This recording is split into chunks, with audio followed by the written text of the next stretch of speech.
never did raise no turkeys with Dad did. guineas. Dad did. Yeah. Maybe while you was in service, because I remember. And where were you in service? Did you go away? I'm sure you went away somewhere. I went to Germany, Munich, right? Munich. And about what years was that? I went in 52 or 53 and come back. I was just in for 2 years. Come back in 55. So And Dad was still working breakfast then. Yeah, he shut it down in 58. Dad was the last man. Dad worked about 6 He was the last months man after leaving. He everybody else was shut gone. the system down. shut He the was system old. down. And that was Oldest man on scene. 1958. 1958. I come back in 55. Wow. And Dad looked, oh, and Mom, I thought they was the oldest people ever was.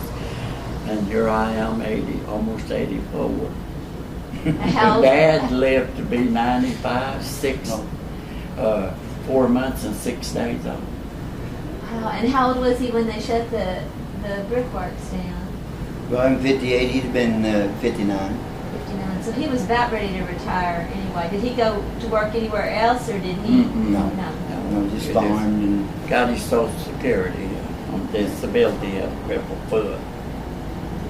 But it didn't have anything to do with getting hurt at the brickyards. Mhm. His foot. Did you know other people that got hurt in the mines or? In Oh, the yeah. mines? yeah, Saul Puckett, he got hurt in the mines, and there's a story, true story behind it. I mean, you know, people might not believe it, but there's a true story behind it. Because my sister was married to his son, but up here on Buffalo, where Saul Puckett lived.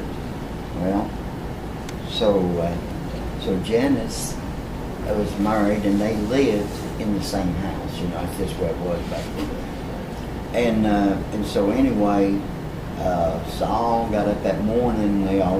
These brickyarders got up. Everybody probably about 4 o'clock. They'd be working at 6, where they worked in the mines or where they worked at the plant.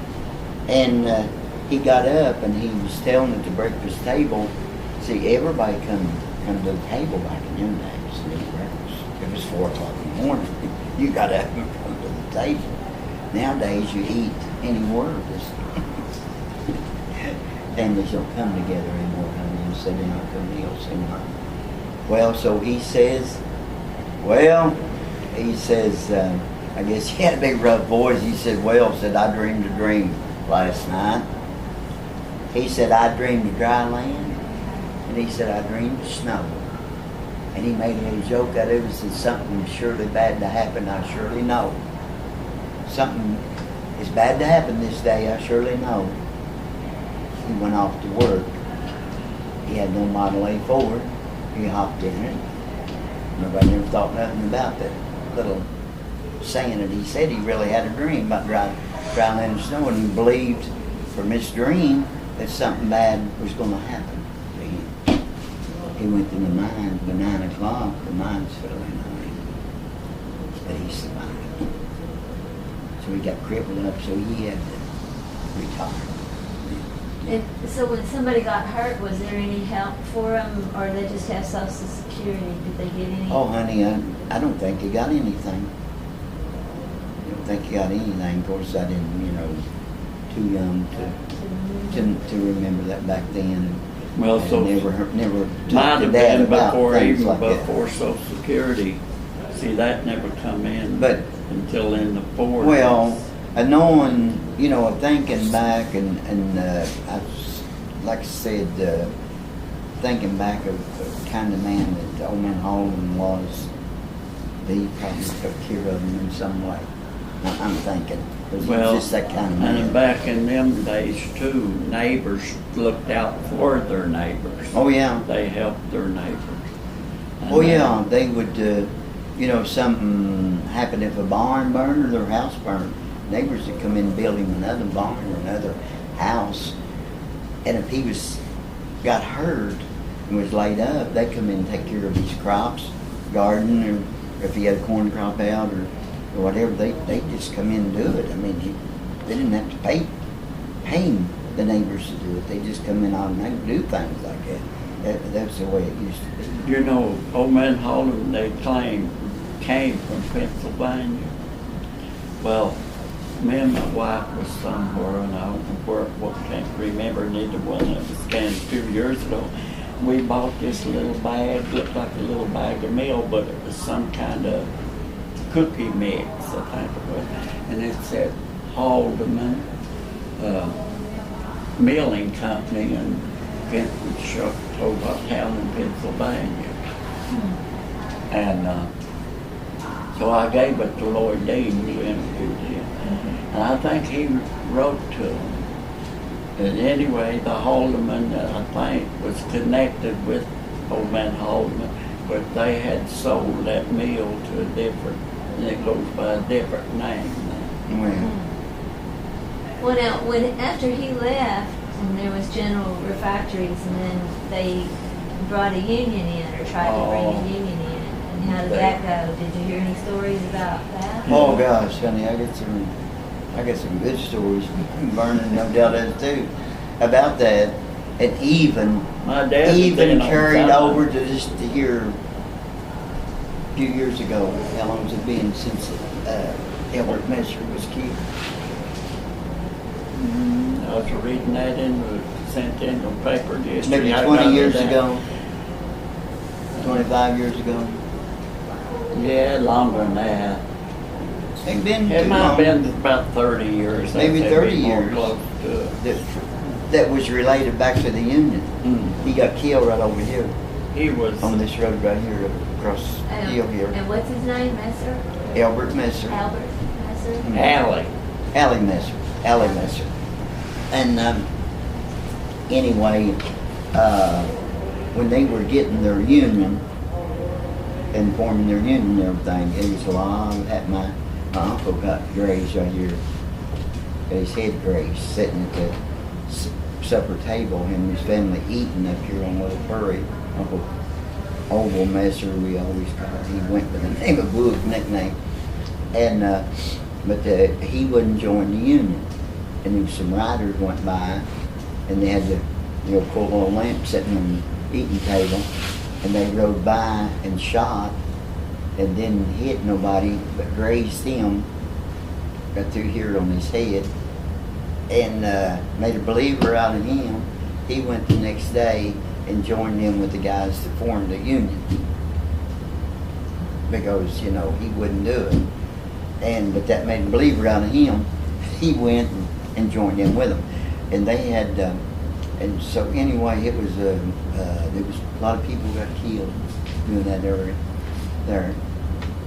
And that was like and the I 40s or the 40s maybe? In the 30s. 30s? They got it in 37 when they got their union, and I worked with a man in Muncie, Indiana, Cecil French, was born and raised right over here at Lawton, and he found out that I was from around Hallman area here in Kentucky, and we was working together, and he said, Lance, I went through there one time and come down from Muncie, and my folks lived in Lawton, and he said, I got up at that trestle, and he said, here, these men stopped me. They had these big 30-30 rifles on their shoulders, and said, where are you going? He said, I'm going to Lawton. He said, I had Indiana tags on my car, and they said, no, you're not going through here, because he said they thought, I'm just telling that I've got somebody in the trunk or whatever, something to do with the union to keep them from getting their union. Well, anyway, he said they turned me around, and he said I had to drive all the way around and go through all of them back 60 and come back into Lawton. I couldn't get through there. And he said, I'll never forget that. He said, I was scared. I was a young man, and I was scared these guys come out here with these rifles. And they throwed them down on me and said, no, you're not going through here, And that's what I said. I've got a few tales that was true stories, because this man backed it up years later. Worked with him months in Indiana. That happened to him. And your dad talked about him and Lorenz Skaggs and Bunch of who else. They went, see, the company had big water tanks up back on the hill here that had the water from those tanks went to all them houses back there. And they also had a pond Yeah, they had water lines that sure fed at that the tank. at the brickyard, like the water down Tanks. here at the brickyard. Anyway, they went up there because they wouldn't accept the union. Dad and a bunch of them went up there overnight, shot holes in a big water tank. And Dad was one of the little squirrelies, you know. Dad, like I said, was always a big cut up. He took a brace of bit and climbed up to the bottom of the water tower and drilled holes in it so it would drain faster, And other than the bullet holes in it. I think they shot out some of the street lights. They used to have street lights too. Gas lights. The gas Yeah. lights. I think they shot some of them out of your dad now. But here I've got a good one to tell you, a true one too, about You're later like years. all we're telling's a lie. No, it's not lies. It's all true. But I'm just saying, though, I say that to make people. Is that really true? Yes. Really, really. You see that commercial? Really, really. Well, okay. Because I know Vernon and them Hoosiers up there tell them things like that. You think that Lansford is a line does it. He surely don't remember stuff like that and see stuff. You know, that's why I say this. Tell you a good and true story. Honey, they put a fence up around the place. Okay. After this trouble. Yeah. Put a fence up. Okay. National Guard was in here. Everything. Oh yeah. And so they locked the men out till they couldn't get in. They brought pole locks in from Pennsylvania.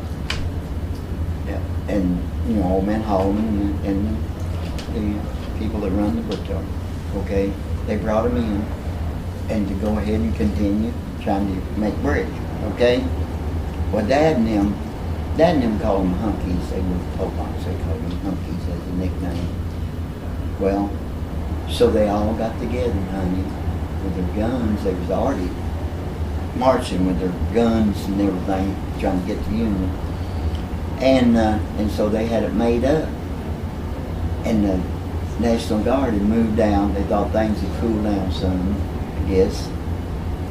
So they went to the gates and they took their guns out and shot the locks off the gates. They already had this made up. They had a man to stop the train. They already had it, because you get out and flag the train down then at that time. They had a man to flag the train down. And they went in there, just so they know what time this train would be coming through. And so they went in and shot the locks off the gates and walked in and got them men, them pole locks. Got them with the hand. Dad said we let them out and let them up on the railroad track there and put them on the train and shipped them out. And he said they'd already drained their water system. And Dad said we got our union now. We settled it. We shut them clear down. And that was when Mr. Haldeman was still here? 1937. Okay, so that trouble was even with Mr. When they Haldeman. was trying to organize the union. They got it. They got their union. And, but it was,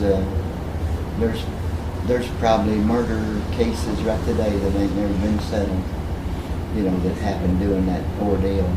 So your father was real involved in that, and yet he stayed on right to the end. Right to the He end. didn't- Last man to leave here, ain't that something? Last man to leave. And survived it. That's something. Yeah. Yeah, that was something. But this other, like I said, get back to the union part, Allie Messer lived up here, top of the hill, and just back down over the other side a little ways on the left there. He was a big union official in the union, you know what I mean, maybe president of the local that time or something. And he did something, this hired man, somewhere or other, I used to know what it was, Dad had told me, but somewhere or other, he was trying to get some kind of settlement, and he thought that Allie had held it up because he was a union official somewhere or other, And he held a grudge against him all them years. And said, I'll kill you one day. You know. Well, this went on all these years. So about 30 years ago, this hired man lived down there below him. And that got to bothering on his mind so much because he always hated Allie Messer. So one day he gets out there on the road hunting, and Allie was coming along, and he got his rifle, and Allie come by, and he shot him, killed him right there in the road. He hadn't done nothing. He murdered him right there on 174 here. They come and arrested him. He didn't even spend a night in jail. The jury declared him insane. He never did serve no time. He didn't even have to go to jail. Never spent. He did go to jail, but he got out before dark. Never spent a night in jail. And they was you on that?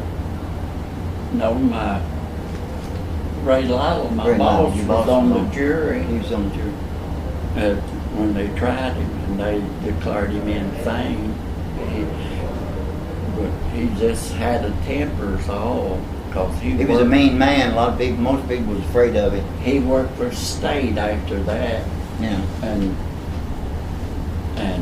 they said you couldn't say nothing that around close to him, but what he would make something out of it and won't fight. I'm sure different ones. Oh yeah, everybody was afraid of him. But he just had a temper. He wasn't crazy. Mean-tempered, and all the marriages were high-tempered. But outside of something like that, where it's just kind of the person, was there bad feelings in Haldeman and the community about the union? Some people that didn't want to join, or other people that did. Did that hold on? Or? No, he was the only one that held on to that. See, he was the only one. I thought about that too, because I was a union official for 24 years where I worked at till I retired, and I know about union work, you know. And you know, around here, there's a lot of people around here, like my brother here. He stayed right here. Other than the 2 years he was out there, he don't understand nothing about the union, and neither does Mr. Dean or anybody that's never been in the union. But honey, I'm talking about unions. I can tell you something about them that people don't realize. You know why you got a car right now running 250,000, maybe 500,000 miles, that motor wheel and transmission, and them tires you got on that car that you're driving, you might get 60, 70,000 miles out of it. You know why? On account of the union. Because we, as a union, we wanted to make the best stuff going. We didn't want our company to be shut down. And every company that's got unions, they don't. They work with the company, and we want to put the best stuff out. And I'll tell you what, honey, the union has made this country what it is. We don't have them sweatshops, and we got 12 and 13 and 9 and 10-year-old kids running on account of the union says you can't do this. Yeah, but you see and everybody hollers that the union made that wages so high, and that's why the things are bad and everything. No, they made it good. When I went to work there at Ward Warner Corporation, 1952, and at that time when I hired in, I went in the receiving department and went heat treat. And then I worked a week in that, and they put me in the assembly, stocking the assembly, because we had a contract with Ford and Studebaker and everything. 6,500 people worked there. And so anyway, of what the union is done for this country. But when I went to work there, and then I went to heat treat, ventilation was bad. Oh Lord, from here to that corner, over there, almost from here to this kid standing here, be working with you, and you couldn't even see him for the smoke and the smog and the shock, and them big shock pins, and maybe get hit in the ear, in the face. we had to wear safety glasses, good thing, because they might have got her eye taken out where the shot pings, that's where they ping these gears after they come out of the furnace, you know, to put stress in them. Well, so we said we got to have more ventilation. We got to have more fan. We got to have more vents in here, you know. And we tell the company, no, we can't do it. And so we'd have to negotiate with them to get these things done. And they finally got to figuring out, well, these guys know what they're talking about to make a better working area and everything, and listen to us till we get things like that done. Do you think your dad fighting for the union here made a big difference in you, going absolutely. on? That's what I tell them. That's what I tell union officials up there. Let me tell you this, what my dad has told me. Here, come this brickyard to close the doors, final doors, is the union had wanted more wages, was asking for more wages.